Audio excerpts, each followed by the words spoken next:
You're filled up. Can you put, you know, some Erick Baker you can play? Yep. There's a guitar. Anybody have it on it?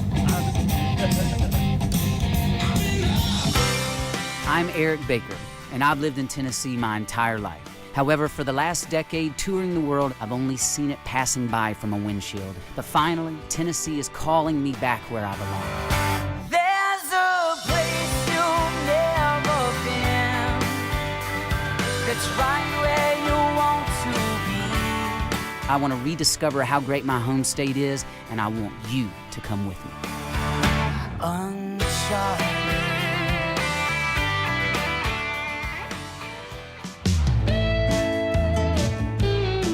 When you think of East Tennessee, the first thing that most folks think about is the mountains. And while the grand views and vistas of this area are certainly spectacular, the rivers and lakes running through them are quite grand as well. Actually, with as many waterways as East Tennessee has to enjoy, folks around here often get caught in the wake of having too many choices. There are rivers, lakes, and streams galore, and whether you're a boater, paddler, swimmer, skier, fisherman, or more, Tennessee's many waterways definitely have something for you. I'm a firm believer in the quote that says, "Do what you love and you'll never work a day in your life." Now that doesn't necessarily mean that every day is gonna feel like a vacation, but to me, it does mean that the sum of your days will add up to something with a worth that can't be counted in dollars and cents. But what if you could not only make a living doing something you love, but make a difference as well? To answer that question, we're jumping into the wonderful world of water, taking a look at a few of its rising sports, the people who love them, and the efforts that make them possible, hoping to learn more about a diverse community of passionate people who know what it means to play with a purpose. In today's modern-day manufacturing world of mechanical assembly lines and robots, it's often hard to find a heartbeat on the floors of many factories. But here at Malibu, these boats are made with heart, customized until you can almost literally see the thumbprints of the hands that crafted them. But I also see that it's not just about the boat, it's about the experience. Malibu isn't just making a beautiful boat, they're creating community, connecting people, and creating a platform for folks to build memories on for many years to come. It's not like we're selling tires or we're selling brake pads or any kind of commodity. We're selling an experience. So for me, it's like when I take my kids out in the water, you know, their cell phone doesn't work. There's no Wi-Fi connection. They have to talk to me. My wife is forced to talk to me, as bad as that can be. So, you know, not only do we make a really sick product and we're proud of like the engineering and we're proud of the innovation, but we're selling an experience and utility that bring folks together. I believe there are two kinds of people, beach people and boat people. And I've always considered myself more of a beach guy. But with the closest ocean nearly half a day's drive away, the rivers and lakes of Tennessee have slowly started to wind their way into my heart. But while a day at the lake certainly beats a day at work anytime, I've never actually considered owning my own boat. That is, until today. Sell me on why I need to hook up to one of these on my way out. Easy answer. So all of our boats are multidiscipline, and what I mean by that is that they're unbelievably versatile. So if you want to wakeboard, you can wakeboard. If you want to water ski, you can water ski. If you want to get out and surf, you can wake surf and do it very easily.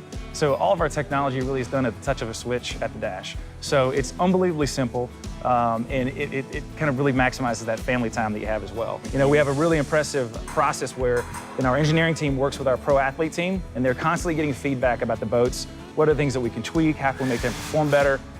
So we have our pro athletes working with an engineering team, and our engineering team, those guys are on the water every single day, and they don't just love to put boats together, they love to play. And East Tennessee is really kind of the hotbed for boating manufacturers. So you've got a number that are out here, a lot of because that's a great labor force in the area, but it also has some great water. The culture or the environment of East Tennessee creates a perfect environment for us to just have a great manufacturing setting.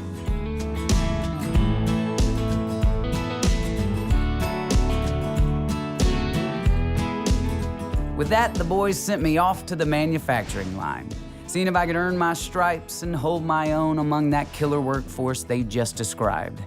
But despite my best efforts, it's clear that I probably won't be crafting more than chords and choruses with these two hands anytime soon. Slide right along. There you go. Oh. There you go.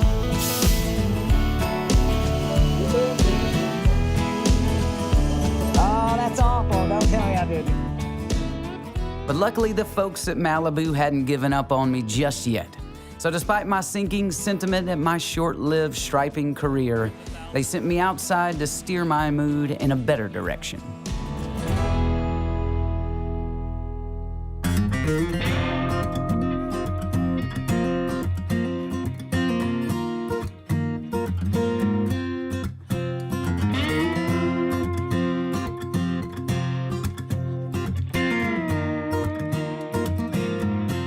Needless to say, I've never driven a boat quite like this. And before I got behind the wheel, I was tired, distracted, stressed, and if I'm honest, ready to get home. But cruising across the water, concentrating on just the controls at hand, this boat literally blew all of my worries away. Yeah, look at me now, world! I'm driving a boat!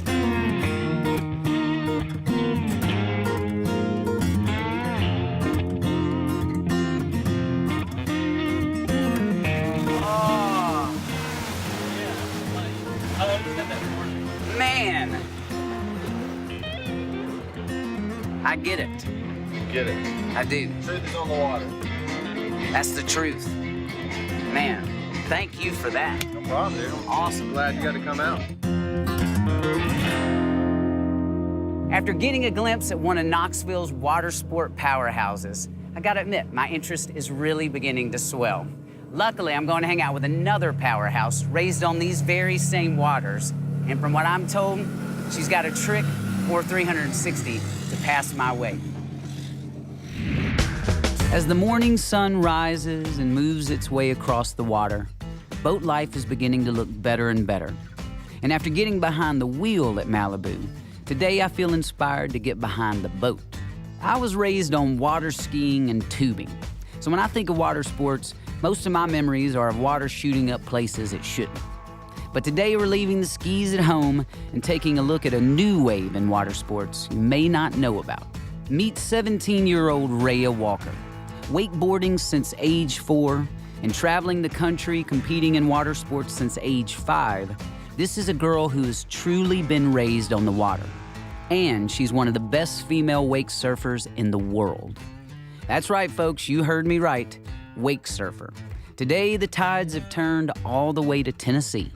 Rhea is humble and very gracious, but let me tell you, she's a quiet storm. She's a fierce competitor, but it's clear to see that a lot more than just winning titles drives her. It's a love for her family and a love for the water that brings her family together. So today we are wake surfing, which is a new thing to me. I've been hearing the kids talking about it, and it's all the rage, I guess. It's like ocean surfing behind the boat. Okay. So you're really close to the boat. It's almost like wakeboarding, but you get up with a handle, and then once you're up, you throw the handle in the boat. Okay. And then the wave will just keep you going. And you no rope or anything, and you're No just rope. going, wow, okay. You're pretty good at this, right? I guess I'm pretty good. No, I got second in Worlds last year. Okay. You rank it by each competition, how many points you have. So the more competitions you go to, the higher your ranking is. What's your day-to-day life like? I take online classes, Okay. so I get to surf whenever I want to. That's the real education, right? Yes. Right out here. Yes. Life education. As far as the waterways that you've seen in other places, how do they compare to what we have here in Tennessee? So much prettier here. Is it really? Yes. So no need to go anywhere, just stay right here in Yes. Tennessee. Stay And home. we're super fortunate here, right? Yes. Best part of all of this is your family. Family. I get to be with my family all the time. That's amazing. A lot of people would be like, oh boy, it sounds like a nightmare. But I'm really close to my mom and dad too. I love it. So that's amazing. You're gonna be my sensei of surfing. Is this gonna be something I'm gonna be able to pick up? I mean, people who've It's never easy done this to pick up. before, this is something that kind of anybody can do? Yep, it's easy. Okay, so you're gonna have the board laying on the water. Okay. You're gonna lay your heels on it towards the back of the board. And when you feel the rope have tension in it, you're gonna push your heels down and the board's gonna come up to your my feet. heel's good.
show me how it's done now?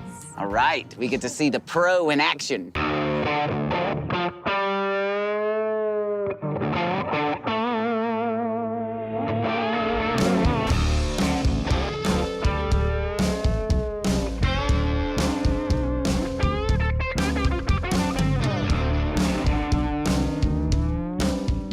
I've never really been that wild about water sports, but wake surfing is different.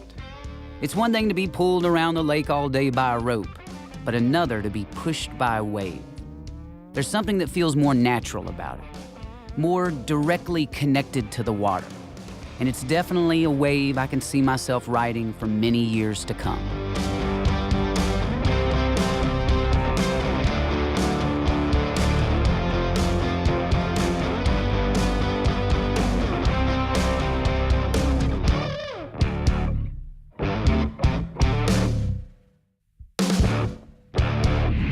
Another hard day here on Tennessee Uncharted. The sun is shining, and I am tasked with the chore of having to go out on the Tennessee River today on this lovely day on a kayak and do a little mapping of the Tennessee River. So, it's gonna be a tough day, but hey, somebody's gotta do it right. While most of us don't have the agility to make it as a pro athlete, our professions still provide us with a platform for pursuing our passions. And with this in mind, I've drifted over to UT to hook up with a group of paddlers pioneering a means of mapping remote waterways, all in the name of conservation and research.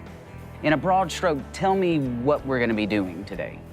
Well, what we're going to do is we're going to do some stream bank mapping and some underwater mapping. And so we're going to roll down the bank side here. We got some cameras shooting over to the bank to look at some of the characteristics of the bank in terms of bank height, bank angle, surface protection. So that gives us ideas of how much erosion may be occurring off the bank side. And then we're capturing some of the underwater video to capture how much sediment or substrate, whether we got gravel down there or sediment. So that's the mapping plan. Beyond erosion, what are the benefits of this? Why are we doing this? We capture video and data for any number of reasons, but one of the other ones is habitat mapping. So for aquatic species, substrate and characteristics of the river are very important to determine where those animals might be living and why they may or may not be in any particular place. Okay. What are some of the benefits from this technology? Sure. One is just managing your river systems. But in order to manage your river system, you need to know what's there first and what sort of habitat exists, and then how that habitat is changing over a period of time. Because if you can catch and identify the change of habitat over a period of time, then you can correct for it and then hopefully maintain the environmental integrity of your river system. The reality is, we have an impact on our environment. So the more we can understand that impact, the better able we are to adapt and change in order to keep our waterways healthy. By engineering a method of collecting data on the health of our waterways that is both cost-effective and compact, students are stepping up to ensure that even our smallest streams are sustained for years to come. This looks like a boogie board, but it looks like there is a motor on it, or what is it? This is a souped-up boogie board. This is a souped-up boogie board. This is right off the shelf. We just got this at a local scuba shop. We had the need for sort of a smaller platform to map some of these smaller rivers and smaller streams that are not accessible by kayak. Right. And so there was a need for a much more trimmed-down unit. Okay. And so we went from kayak scale all the way down to boogie board scale. And this is a summer project of mine that we actually took to Hawaii and did some urban mapping down some of their streams. That sounds awful, man. It was. That sounds... Yeah, my work is real tough. Yeah, I hear you. So what this does is we have 6 cameras on here, 3 on the box itself, and then 3 looking underwater. Okay. And so we'll capture 6 separate video streams, as well as some numerical data. So we have a depth sensor here and range finders here to get the width of the river. And then, of course, our GPS. Okay. So this collects everything at once, much faster than any human could ever do by hand. And we can take all this data back and get a full picture of the river instead of just a few things. What's the most interesting thing that you've found as you're mapping? We found a mystery creature under a rock that we caught on video one time, and we still have yet to identify exactly what it is. It's got claws and legs, and I'll have to show you a picture of it. It's kind of neat. I thought it was a crawfish, but I'm not so sure. A mystery Yeah, creature. mystery Now that creature. is exciting Yeah, no, stuff right that's there, good. folks. That's awesome. I went to the University of Tennessee, and my college experience looked nothing like this behind me. This is mad scientist's lab of creativity. And I was stuck in classrooms doing classwork, and they're inventing stuff and connecting wires. Pretty amazing stuff. Today I got to see firsthand how this new technology works, but also how a love for the water can not only help get you out of class, but help the environment as well.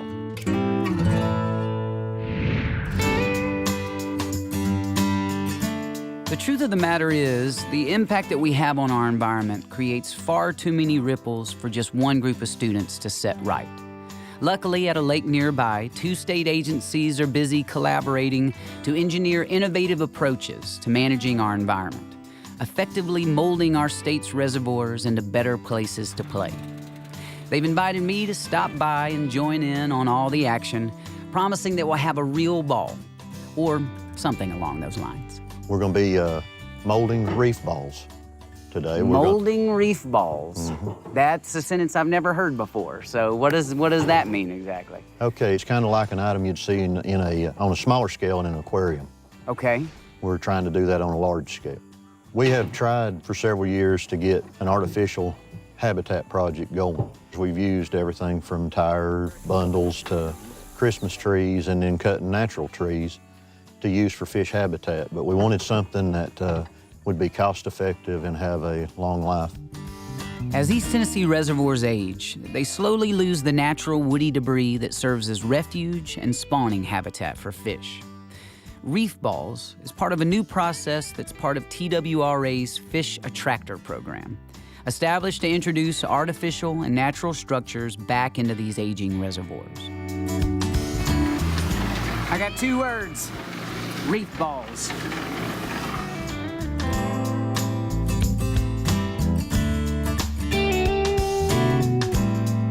We're talking about 500 or 600 pounds each, right? Yes. That's a lot. Significant. It is. And we want a rough 3D surface for microorganisms to grow, and also the exposed aggregate is more aesthetically pleasing when the water's down. How do they make this into a home? A lot of species of fish are structure-oriented. Okay. So anything that they can get in or around or under, that's where they'll tend to congregate. Yeah. Largemouth and crappie are structure-oriented fish, Okay. and as well as catfish, and that's the species. We don't care what uses them, but we are targeting toward game species. Okay. So we got a fish hotels here that we're Exactly. putting up along the shore. A wide variety of fish attractors have been used over the years. However, most of them only work well for a short time and must continually be refurbished. But by the looks of it, these reef balls are a concrete plan to provide homes for lots of fish for a very long time. Well, we are here at Cherokee Lake, which is one of your beautiful reservoirs, and today we're doing reef balls. So TVA does a lot of different habitat projects around the valley. So we're Right. partnering with TWRA, who are great partners here. And we're gonna try this out, see how it works, see how much energy we get with the fish, how much they like the habitat. Hopefully it's something we can grow and do more of later on. TVA uses the river system for the benefit of the people, right? We make power from it, we use it for navigation, we use it for recreation and for that economic development draw. I mean, in Cherokee, everybody comes out with a fishing pole, they usually go eat somewhere and they might stop and buy some beverages on the way to the lake. Yes. All of that stuff that Sounds helps. amazing. Yeah, we should look into that. But That's right. all that stuff helps create a better place for people to play, work, live, and that's what we're about. What's great about the reef balls is they're gonna last a long time, create that stable habitat so that we could really see a fish community start to develop there. And then hopefully they're an easy way to do that in different pockets where we wanna draw people, draw more fish and more fishermen. Absolutely. It has been a full day today. and I've definitely managed to get a lot of waterlogged along the way. But more than anything, I've been inspired by the writers and researchers I've met and the respect that they hold for the resources that we all too often take for granted. So tonight I'm pulling into one last event where folks can show just how wild they are for local water. And it's all in the name of keeping future enthusiasts safe. Today I'm pitching in at Pull for Nick to help the wakeboard community of East Tennessee come together in loving memory of their dear friend Nick Jarvis and to raise awareness for melanoma. Once I saw the ramps in the water, I made the decision to rope in my wild ambitions and save my shenanigans for the folks on shore this season. So instead, I left the pond to the pros, who not only pulled off an incredible event, but pulled out all the stops as well. What the event is the Pull for Nick. Okay. It's an annual deal now. So last year was Pull for Nick 1. Okay. Now it's Pull for Nick 2.0. And we're gonna do this as long as we physically possibly can and have permits to do it. Nick is a dear, dear friend of mine that has now passed because of melanoma. So we're raising awareness to that, bringing out sunscreen, keeping in the shade when you have to be. A couple of the community members that are in the wakeboarding community around here gathered together to create this event last year because Nick, he was struggling on keeping that morale up, keeping that energies up, keeping the fight up. And the money factor just came into play, just help with medical bills, house payments, whatever he needed it for, it was there for him to help ease that stress off him. Are all the proceeds going to Nick's family again? All the money and proceeds go back to melanoma research. Well, man, I'm pulling for you guys Thanks, man. as well. Thank you so much Appreciate for you. having us.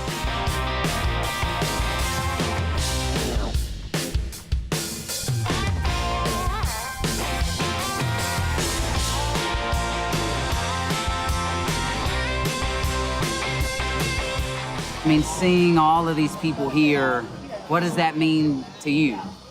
After losing Nick back on June 10th, you know, every day is a struggle. And when you see all the love that all these people here come together, I mean, Yeah. from the owner of Wings here, Yeah, to, Wild Wings, yeah. of Wild Wings to probably the 20 industry people in the marine and boating industry and the wakeboard industry that were friends of Nick that came to put this on. It makes today so much better Yeah. than what it's, you know, and finally a good day.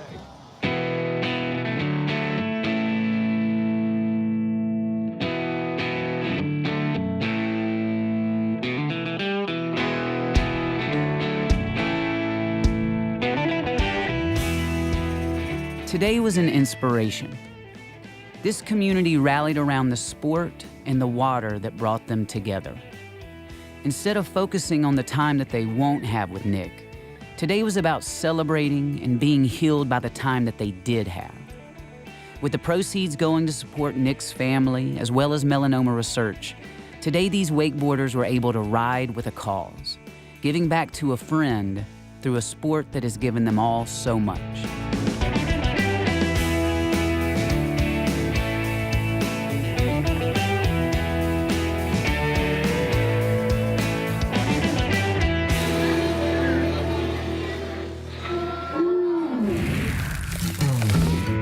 Trying to stay afloat, we're often caught choosing our paycheck over our passion. For me, this episode is proof that you can make a living doing something you love. But more than just making ends meet, you can make a difference. Riding along with these families and friends, I now see the power of pruned fingers.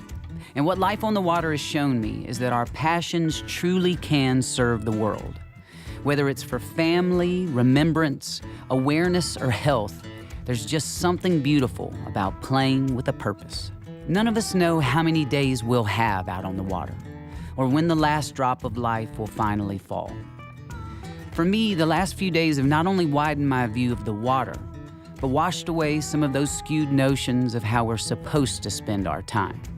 Because whether it's out on the boat or in the backyard, I plan on loving what I do and who I'm with, all the way down to the last drop.